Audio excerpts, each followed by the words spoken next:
जाते हैं तो पुलिस वाला हमें डंडे मारते हैं बस, और कोई हम पर ध्यान नहीं देता। हम नौकरी की मांग किससे करें सर? सर प्लीज मेरे भाई को नौकरी दिलवा दीजिए प्लीज।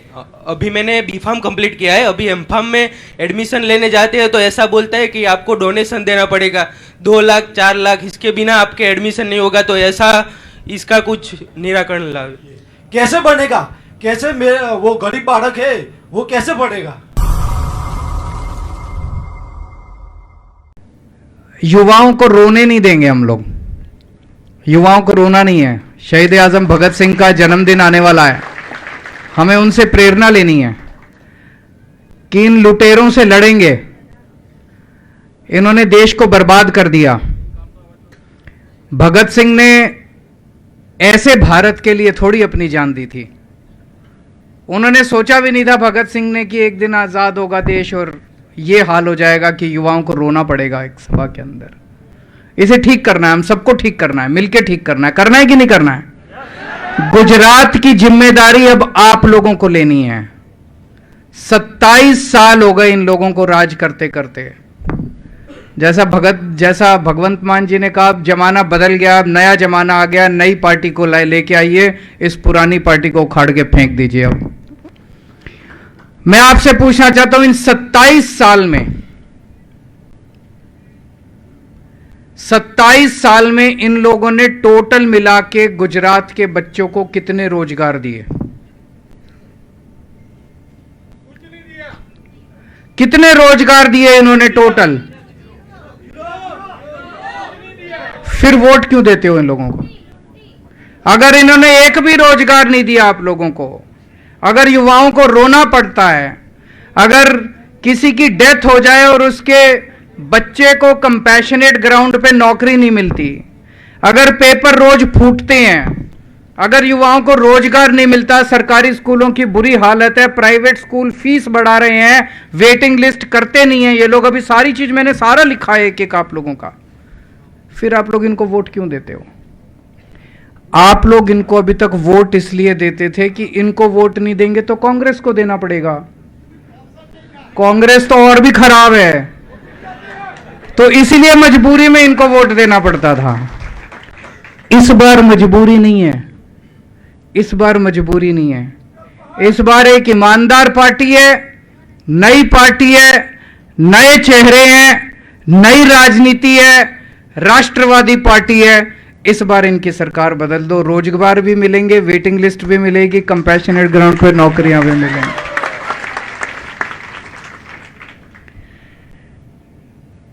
आजकल मैं व्हाट्सएप ग्रुप में देख रहा था, आजकल मैं गुजरात के भी कई सारे व्हाट्सएप ग्रुप्स में जुड़ा हुआ हूं, तो गुजरात के व्हाट्सएप ग्रुप्स में एक बड़ा शानदार वो चल रहा है कि अगर कांग्रेस को वोट दोगे तो सोनिया गांधी जी का बेटा तरक्की करेगा, अगर भाजपा को वोट दोगे तो अमित शाह जी का बेटा तरक्की करेगा, और आम आदमी पार्टी को वोट दोगे तो गुजरात का एक एक बच्चा तरक्की करेगा।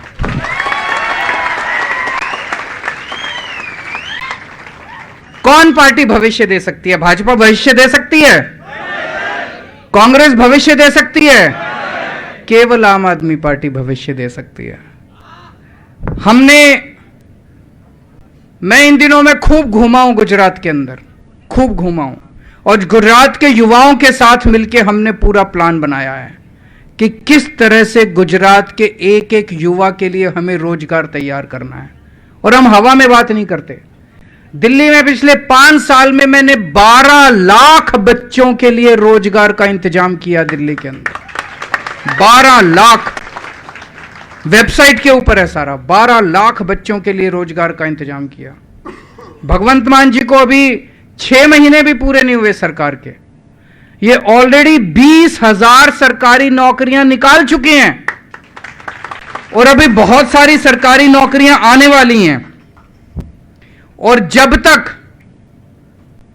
आपके लिए रोजगार का इंतजाम नहीं करेंगे, आपके घर का खर्चा थोड़ा बहुत चलता रहे, हमने तय किया है कि हर बेरोजगार युवा को हर महीने 3-3 हजार रुपए बेरोजगारी भत्ता देंगे।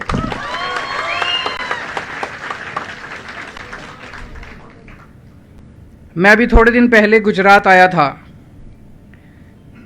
एयरपोर्ट पे उतरा, जैसे ही एयरपोर्ट पे उतरा वहाँ पे कुछ भाजपा वालों के युवा बच्चे आए हुए थे। उन्होंने मुझे देखते ही चिल्लाना चालू किया, मोदी मोदी मोदी। आज इस मंच से मैं उन सारे बच्चों को कहना चाहता हूं, मैं आपको आपका नारा बदलने के लिए कभी नहीं कहूंगा, आप उन्हीं का नारा लगाइए, लेकिन हमारी सरकार बनी तो रोजगार मैं आपको भी दूंगा। बेरोजगारी भत्ता आपको भी दूंगा। उनके नारे लगाने वाले भी हमारे लोग हैं और हमारे नारे लगाने वाले भी हमारे लोग हैं। पूरा भारत देश हमारा है, पूरा गुजरात हमारा है। ये लोग पूछते हैं पैसा कहां से आएगा। ये कहते हैं ना फ्रीबी 3-3 हजार रुपए बेरोजगारी भत्ता दोगे, पैसा कहां से आएगा, इतने रोजगार कहां से दोगे, पैसा कहां से आएगा। पंजाब की जब बागडोर संभाली भगवंत मान साहब ने, पंजाब पे 3.5 लाख करोड़ का कर्जा है और हर साल इतना ज्यादा इस घाटा चल रहा था। इन्होंने आते ही पंजाब के अंदर 20,000 नई नौकरियां दे दी, कई बच्चों को पक्का कर दिया, पूरे पंजाब की बिजली मुफ्त कर दी। कहां से पैसा आया? चोरी बंद हो गई, भ्रष्टाचार बंद हो गया, उससे पैसा बचने लगा। इनका मैं देख रहा था, शायद काफी जीएसटी के अंदर 25% के करीब रेवेन्यू बढ़ गया, 25% रेवेन्यू बढ़ गया। क्यों? पहले जो चोरी करते थे लोग, वो देखने लगे कि अच्छी सरकार आ गई है, स्कूल अस्पताल बना रही है, लोगों ने खुद ब खुद टैक्स देना चालू कर दिया, चोरी बंद हो गई। इन लोगों ने इतनी चोरी कर रखी है, इतनी चोरी कर रखी है, इन लोगों ने सारा पैसा इन नेताओं ने, इन दोनों पार्टियों के नेताओं ने, अगर इन दोनों पार्टियों के नेताओं की प्रॉपर्टी बेच दी जाए, मुझे लगता है गुजरात का सारा कर्जा जो है वो सारा वो खत्म हो सकता है। इन्होंने इतना पैसा कमा रखा। आम आदमी पार्टी की सरकार बनेगी, एक एक पैसा आपके ऊपर खर्च करेंगे, एक भी पैसा चोरी नहीं होने देंगे। अभी पंजाब में हमारे एक मंत्री, हमारा अपना मंत्री, उसकी कोई ऑडियो क्लिप आई, पता चला कि वो किसी से कुछ पैसे मांग रहा है। विपक्ष को भी नहीं पता था, मीडिया वालों को भी नहीं पता था, हम चाहते तो दबा सकते थे। मान साहब ने उस अपने मंत्री को जेल भेज दिया। कभी सुना है? भारत के इतिहास में कभी नहीं हुआ, 75 साल में कभी नहीं हुआ कि अपने मंत्री को उठा के जेल भेज दिया। तो दोस्तों, भ्रष्टाचार बर्दाश्त नहीं करेंगे। जो ये कहते हैं पैसा कहां से आएगा, एक एक पैसा, सरकार में पैसे की कमी नहीं है। जो ये स्विस बैंकों में पैसा भेजते हैं, इतना पैसा इन्होंने, गुजरात का पैसा स्विस बैंकों में भेज रखा है, इतना इन्होंने प्रॉपर्टी खरीद रखी है, अनाप शनाप प्रॉपर्टी खरीद रखी है। ये सारी लूट बंद करेंगे, इनसे पैसा भी रिकवर करेंगे और गुजरात सरकार का एक एक पैसा आपके ऊपर खर्च होगा। पैसे की कमी नहीं है, चिंता मत करना। हम 10 लाख सरकारी नौकरियां देंगे। कैसे देंगे? गुजरात में अभी सरकारी स्कूलों की बात हो रही थी, कई लोग बोल रहे थे सरकारी स्कूलों का बहुत बुरा हाल है। दिल्ली के सरकारी स्कूल के बारे में पता है आप लोगों को कि अच्छे हो गए? पता है ना? जैसे दिल्ली के सरकारी स्कूल शानदार किए हैं, पंजाब के अंदर भी शुरू हो गया, गुजरात के सरकारी स्कूल भी, सारे सरकारी स्कूल शानदार बनाएंगे। गुजरात के सरकारी स्कूलों में अभी बहुत सारे टीचरों की पोस्टें खाली पड़ी हैं, टीचरों की बहुत सारी कमी है। अभी कह रहे थे कंप्यूटर टीचर की बहुत ज्यादा कमी है। केवल कंप्यूटर नहीं, मुझे पता चला साइंस के भी बहुत सारे टीचरों की कमी है। हर स्कूल के अंदर टीचरों की इतनी सारी नई पोस्ट क्रिएट करनी पड़ेगी। अगर हमें अपने बच्चों को, हर क्लास में एक टीचर तो होना चाहिए। अभी मैंने सुना एक एक टीचर 5-5 क्लासों को साथ बिठा के पढ़ाता है। कई स्कूल ऐसे हैं जहां एक भी टीचर नहीं है, स्कूल ही नहीं खुलते हैं, बच्चे ही नहीं आते हैं। इसको ठीक करना पड़ेगा। हमें इतने नए टीचरों की भर्ती करनी पड़ेगी, नई टीचरों की पोस्टें क्रिएट करनी पड़ेगी, इतने सारे नए सरकारी स्कूल बनाने पड़ेंगे। उन सरकारी स्कूलों में इतनी नई टीचरों की पोस्टें आएंगी, इतना नया स्टाफ लगाया जाएगा, सफाई का स्टाफ, सिक्योरिटी का स्टाफ, इतना नया स्टाफ आएगा। मैं समझता हूं कुछ लाख सरकारी नौकरियां तो स्कूलों के अंदर ही पैदा हो जाएंगी। अगर हमें एक सुनहरा गुजरात बनाना है, सबसे पहले शिक्षा को ठीक करना पड़ेगा। उसी तरह से इतने सारे कॉलेज खोलने पड़ेंगे, कॉलेजों के अंदर इतने प्रोफेसरों की और इतने स्टाफ की भर्ती होगी। उसी तरह से इतने सारे मोहल्ला क्लिनिक, अभी 6 महीने के अंदर भगवंत मान साहब ने 100 मोहल्ला क्लिनिक खोल दिए गुजरात के अंदर, पंजाब के अंदर, दिल्ली के अंदर हमने कोने कोने में हर गली के अंदर एक मोहल्ला क्लिनिक खोला हुआ है। गुजरात में हमें कम से कम 20,000 मोहल्ला क्लिनिक खोलने हैं, कम से कम 20,000, और एक एक मोहल्ला क्लिनिक में कम से कम 5 लोगों की पोस्ट होती है। 1 लाख पोस्ट तो यही हो गई मोहल्ला क्लिनिक में। हमें जो सरकारी अस्पताल है आज गुजरात के अंदर, उनका बुरा हाल है कि नहीं है? इलाज नहीं होता कुछ भी। ये सारे सरकारी अस्पतालों को ठीक करेंगे तो इतने सारे नए डॉक्टर रखने पड़ेंगे, नई नर्सें रखनी पड़ेगी, नया स्टाफ रखना पड़ेगा, इतनी नई पोस्टें क्रिएट होंगी। और ये मेरा मजाक उड़ा रहे थे। मैं जिस दिन 2-3 महीने पहले आया, मैंने कहा 10 लाख सरकारी नौकरियां। कहते हैं केजरीवाल को तो कुछ पता ही नहीं है, केजरीवाल टोटल नौकरियां, सरकारी नौकरियां 5 लाख हैं। अरे तुम कुछ करते ही नहीं हो गुजरात के लोगों के लिए। अगर हम सारी सेवाएं देने लगेंगे, अभी एक नया काम शुरू होने जा रहा है पंजाब के अंदर। अभी आप लोगों को जो सरकारी राशन मिलता है, आप लोग राशन की दुकान पे जाते हो कि नहीं जाते? गरीब आदमी, राशन वाला ठीक से राशन देता है कि नहीं देता? नहीं देता, चोरी करता है राशन की, ठीक से राशन नहीं देता, उसमें डंडी मारता है, तोलता ठीक नहीं है, पैसे ज्यादा लेता है, मिलावट करता है, दुकान नहीं खुलती है। होता है कि नहीं होता? अब पंजाब में एक नई शुरुआत होने जा रही है। आपको राशन की दुकान पे जाने की जरूरत ही नहीं है। आपका अच्छे से बोरी में पैक होके गेहूं और चावल पैक होके साफ सुथरा आपके घर पहुंच जाएगा। अगर आपके घर में साफ सुथरा 25 किलो गेहूं, 10 किलो चावल, 2 बोरी में पैक होके साफ सुथरा राशन आपके घर पहुंचेगा, तो आपके घर राशन पहुंचाने के लिए भी तो कई सारे नौकरियां लगेंगी, कई सारी पोस्टें लगेंगी। होंगी कि नहीं होंगी? इतनी पोस्टें मैं तो सोचता हूं तो मुझे लगता है 10 लाख तो कम है, मुझे लगता है 5 साल में 20 लाख सरकारी नौकरियां दे देंगे हम। और ये जब देखो इनका पेपर फूट जाता है, इनका कुछ समझ नहीं आता। मैं आज लिस्ट लेके आया हूं। ये इन्होंने पिछले कुछ सालों में सर अगर गुजरात का सिस्टम ठीक होता, अगर गुजरात का सिस्टम ठीक होता तो कोई भी पेपर ना लीक होता। हाँ।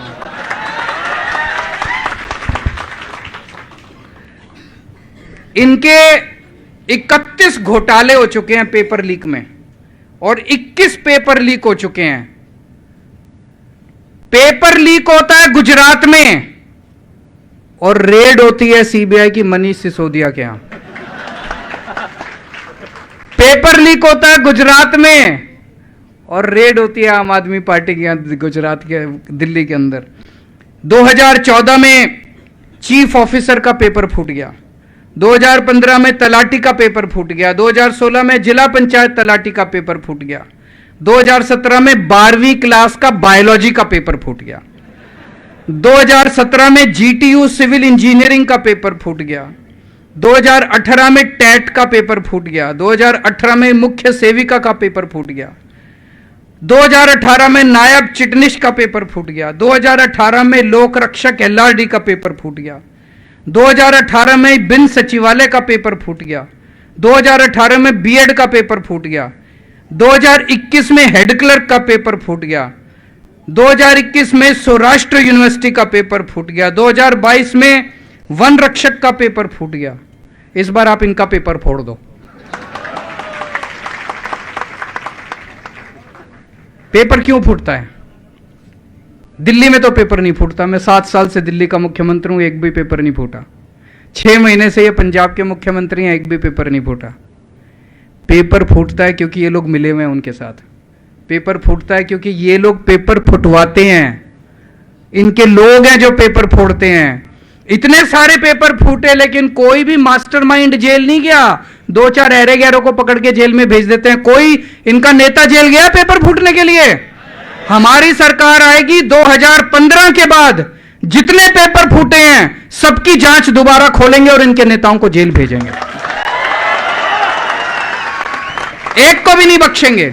जिन्होंने हमारे युवाओं के भविष्य के साथ खिलवाड़ किया है, एक एक इनके नेता को जेल भेजेंगे। मुझे पता है वो सुन रहे होंगे इसको देख के बैठ, एक एक इनके नेता को और भविष्य में गुजरात के अंदर हमारी सरकार बनने के बाद एक भी पेपर नहीं फूटेगा। दिल्ली में भी नहीं फूटा, पंजाब में भी नहीं फूटा और गुजरात में भी नहीं। और अगर कोई हिम्मत करेगा तो हम कानून लेके आएंगे, 10 साल की कड़क सजा देंगे उसको जो पेपर फोड़ेगा।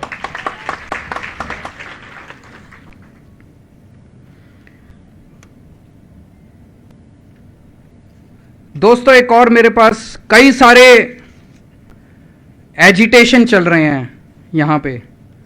किसानों का चल रहा है, हेल्थ वर्कर्स का चल रहा है, आशा वर्कर्स का चल रहा है, आंगनवाड़ी वर्कर्स का चल रहा है, एक्स आर्मी वालों का चल रहा है, वीसीज का चल रहा है, टीचर्स का चल रहा है, फॉरेस्ट। ऐसे लगता है जैसे सारा गुजरात ही सड़कों पे बैठा हुआ है। इतने सारे लोग दुखी हैं, इतने सारे लोग दुखी हैं। और आजकल एक नारा भी चल रहा है, 1 कटोरी 2 समोसा।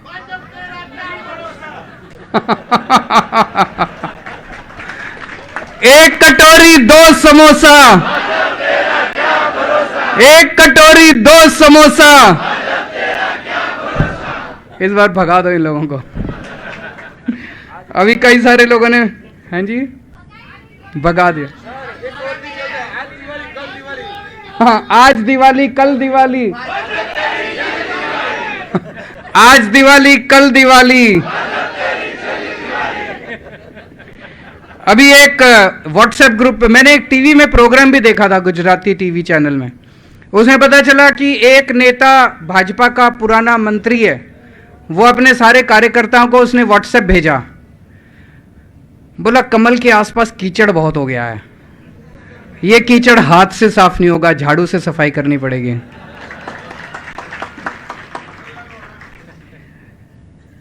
हमारी सरकार आएगी तो कुछ लोगों ने पूछा कि भर्ती कैलेंडर एडवांस में जारी है। मैं आज भर्ती कैलेंडर जारी करके जा रहा हूं।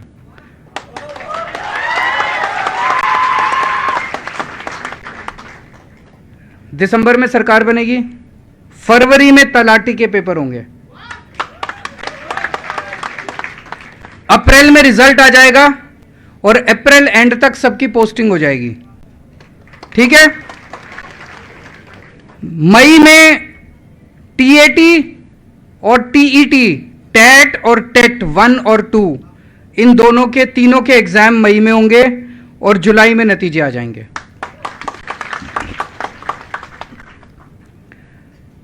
जुलाई के महीने में टीचर से और सारे सरकारी एम्प्लॉय से पूछा जाएगा कि आपको कौन से जिले में पोस्टिंग चाहिए। जो जिस जिले में मांगेगा उसको उस जिले में पोस्टिंग कर दी जाएगी। उसके बाद वैकेंसी लिस्ट बनेगी कि अब किस जिले में कितनी वैकेंसी है, और फिर अगस्त के महीने में इनकी टीचरों की पोस्टिंग का, टीचरों की भर्ती का कार्यक्रम शुरू होगा और अक्टूबर तक सारे टीचरों की भर्ती का काम पूरा करके सबको पोस्टिंग दे दी जाएगी। सब इंस्पेक्टर और असिस्टेंट सब इंस्पेक्टर, इनकी भर्ती का प्रोसेस अगले साल नवंबर में शुरू होगा और दिसंबर में सबकी पोस्टिंग कर दी जाएगी। हर पेपर की एक वेटिंग लिस्ट तैयार की जाएगी। वो वेटिंग लिस्ट 1 साल तक मान्य होगी। जैसे अभी कई सारे लोगों का मैं देख रहा था, सबकी प्रॉब्लम वेटिंग लिस्ट है। वेटिंग लिस्ट हर उसकी बनाई जाएगी। 1 साल तक अगर उसमें कुछ भी खाली होता है उसके अंदर, तो वो 1 साल तक, कुछ लिखा हुआ है मुझे समझ नहीं आ रहा, वो भी कंप्यूटर टीचर की मैंने बोला कि नई पोस्टें भी क्रिएट करेंगे और भर्ती भी करेंगे, बिल्कुल करेंगे। वेटिंग लिस्ट तैयार की जाएगी और वेटिंग लिस्ट 1 साल के लिए मान्य होगी और उस वेटिंग लिस्ट के उसके बाद जितनी उसमें वैकेंसी आएगी वेटिंग लिस्ट से भर्ती होती रहेगी। पहले सीनियर पोस्ट भरी जाएंगी, उसके बाद फिर जो जो वैकेंसी होगी उसके हिसाब से फिर जूनियर पोस्टें भरी जाएंगी। जब भी आप कोई सरकारी पेपर देने जाते हो, सरकारी पेपर देने जाने के लिए आपका बस का किराया मुफ्त होगा। और अभी किसी ने बोला कि चुनाव के टाइम होते हैं तभी पोस्ट वो करते हैं, पेपर शुरू, भर्तियां शुरू करते हैं, 5 साल तक कुछ काम नहीं करते। मैंने आपको दिखाया कि फरवरी से ही भर्ती का काम शुरू हो जाएगा। जैसे पंजाब में उन्होंने और 20,000 नौकरियां दे दी हैं, तो हमारा जैसे ही सरकार बनेगी भर्ती का काम शुरू हो जाएगा। और गुजरात में 80% प्राइवेट नौकरियां गुजरात के लोगों के लिए, गुजरात के बच्चों के लिए रिजर्व की जाएंगी। ये वाला चुनाव, हमारी आम आदमी पार्टी एक क्रांतिकारी पार्टी है, क्रांतिकारी विचारों से बनी है, नए विचारों से, नई राजनीति से बनी है। और ये युवाओं की पार्टी है, युवाओं को बहुत अच्छी लगती है। जो थोड़े से बुजुर्ग हो जाते हैं ना, वो फिर कट्टर, ये तो देखो भाई मैं तो जिंदगी भर बीजेपी का था, मैं तो जिंदगी भर कांग्रेस का था, वो फिर सुनते। अब आप लोगों की जिम्मेदारी है अपने अपने घर में सबके वोट डलवाना। हर युवा को जिम्मेदारी लेनी पड़ेगी। गुजरात के बदलाव की जिम्मेदारी गुजरात के युवाओं को लेनी पड़ेगी। दिल्ली के युवा खड़े हुए थे तब दिल्ली बदली थी, पंजाब के युवा खड़े हुए थे तब पंजाब बदला था। अब टाइम आ गया गुजरात के युवाओं को खड़े होने का, अगर गुजरात बदलना है तो। मेरे को राजनीति करनी नहीं आती, मैं देखता हूं रोज ये लोग मेरे को इतनी गालियां देते हैं, कहते हैं केजरीवाल ठग है, केजरीवाल महाठग है, केजरीवाल खालिस्तानी है, केजरीवाल आतंकवादी है, केजरीवाल कुत्ता है, कमीना है, फलाना है। मेरा क्या कसूर है? मैं तो यही कह रहा हूं मैं आपके स्कूल बनवा दूंगा, मैं तो यही कह रहा हूं मैं आपको रोजगार दे दूंगा, मैं तो यही कह रहा हूं आपके अस्पताल बनवा दूंगा। अगर ये लोग कर लेते तो मेरी जरूरत ही नहीं पड़ती। इन्होंने नहीं किया इसीलिए मेरी जरूरत पड़ी। मुझे राजनीति करनी नहीं आती, लेकिन पढ़ा लिखा आदमी हूं, स्कूल बनवाने आते हैं, अस्पताल बनवाने आते हैं, उसके लिए मेरे को वोट दे देना। तो मुझे पूरी उम्मीद है युवाओं को इस बार का चुनाव लड़ना पड़ेगा। ये चुनाव जो है वो एक किसी क्रांति से कम नहीं होगा, किसी आंदोलन से कम नहीं होगा। आप सभी युवाओं को इसकी जिम्मेदारी संभालनी पड़ेगी। भारत